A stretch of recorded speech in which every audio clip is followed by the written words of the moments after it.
BBC understands that Boris Johnson is using today's meeting of the Cabinet to push for an extra £100 million a week for the NHS in England after Brexit.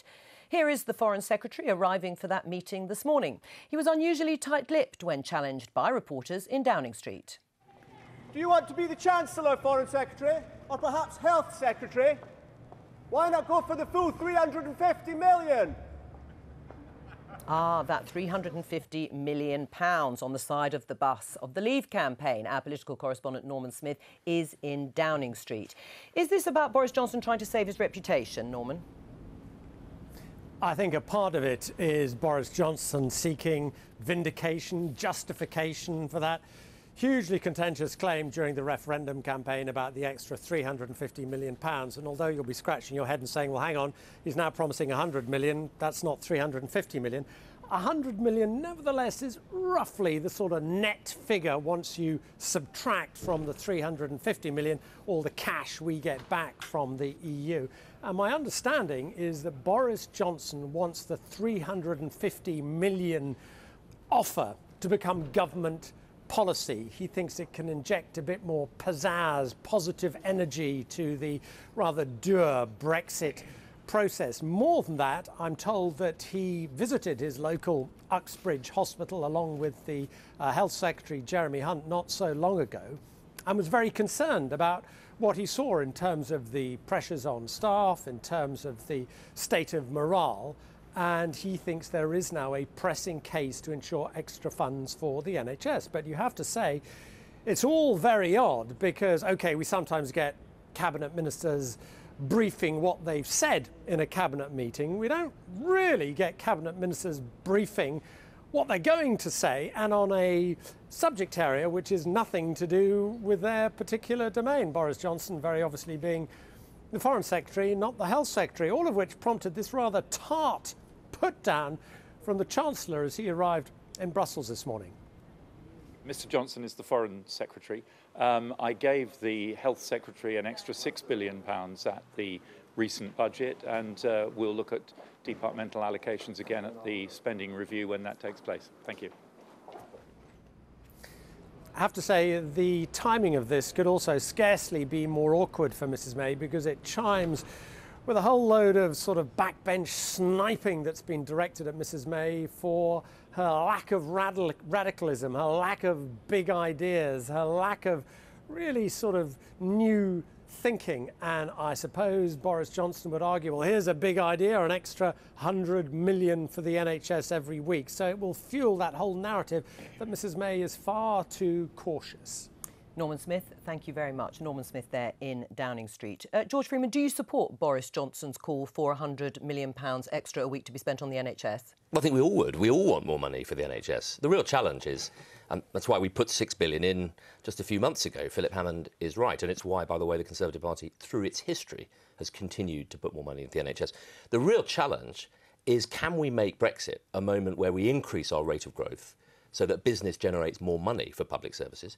And secondly, the integration with care. And I think the Prime Minister has signalled in the recent reshuffle on that issue a real commitment to make sure we really build care and health together. But all she's done is actually added the name. She hasn't actually moved the funds from DCLG to the Health Department. No, you're right. It's just that all of this has to be done. So it's cosmetic? And, well, it's only 1 week in. It's the beginning of a big change. But yes, we need to see some really big thinking about the NHS in the 21st century. And that's the real challenge, not just more money. Right, so you support Boris Johnson making this very public call. Should he have done it through the newspapers? Should he have pre-briefed it when he is the Foreign Secretary? He's not the Health Secretary. I was quite surprised to read about it in the papers. I think it's really important that Cabinet works behind closed doors. It's the highest council in the land. They all have incredibly important jobs. I'm not a minister, I'm not in the government, but it's really important that the public have faith that the Cabinet is able to do its job behind those closed doors and not in the newspapers. Everyone wants to make sure that their message is being heard, but I do think it's important that Cabinet collective responsibility holds through this whole process. Has he overstepped the mark? That's not for me to judge. I was quite surprised to read in advance of the meeting what was going to be said. So he's breached Cabinet collective responsibility?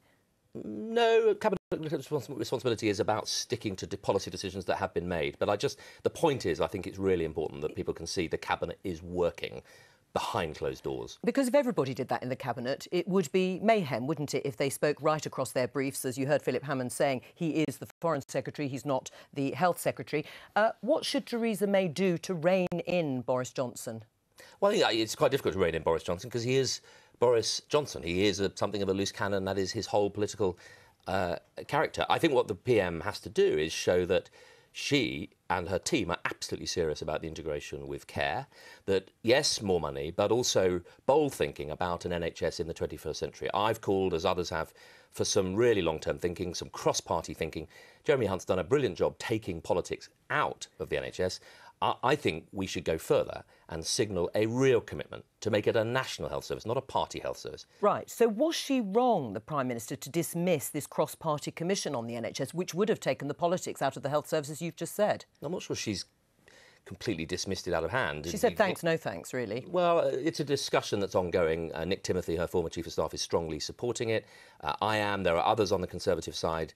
A royal commission would take years, would take us a decade. And I think a lot of us feel that if you take someone like, say, Norman Lamb, Conservatives like myself who've been a health minister, take people on the Labour benches who agree about much of this, we could take out a lot of the politics and then identify the big questions where we have to have a real debate. And I think that would do us a service. So do you understand the frustration of people like your colleague Sarah Wollaston, who is calling for Theresa May to be bolder? Johnny Mercer, another Tory MP, saying that the Conservatives will be punished at the ballot box. Does Theresa May need to be bolder over this issue? Well, I've said similar things. And the challenge is that she leads a government that is almost wholly preoccupied, inevitably, with Brexit. The challenge is how do we find the bandwidth and the capacity to do the big thinking, and that's why I've called for a commission, for her to set up a sort of Beveridge commission, like Churchill and Attlee did in the war, beyond Brexit, how we make it a moment of inspiring national renewal that will captivate the imagination of people who largely didn't vote for it, the young. We'll talk about that a little later in the programme. Just finally, I mean, do you accept this idea that Labour has won on the issue of the NHS, and as a result of that, the Tories should just focus on other issues that they've got better chance of getting votes on? No, I absolutely don't. I think Jeremy Hunt has done an amazing job taking the Labour Party's claim to be the only party of the NHS out. Everyone knows it needs more funding. Everyone in it knows it needs better integration with care. The challenge is, are we going to be bold in really owning a vision of the NHS in the 21st century? More local, more integrated, letting local leaders run it. I think this is an agenda we can win on, but we do have to be bold. Now, it's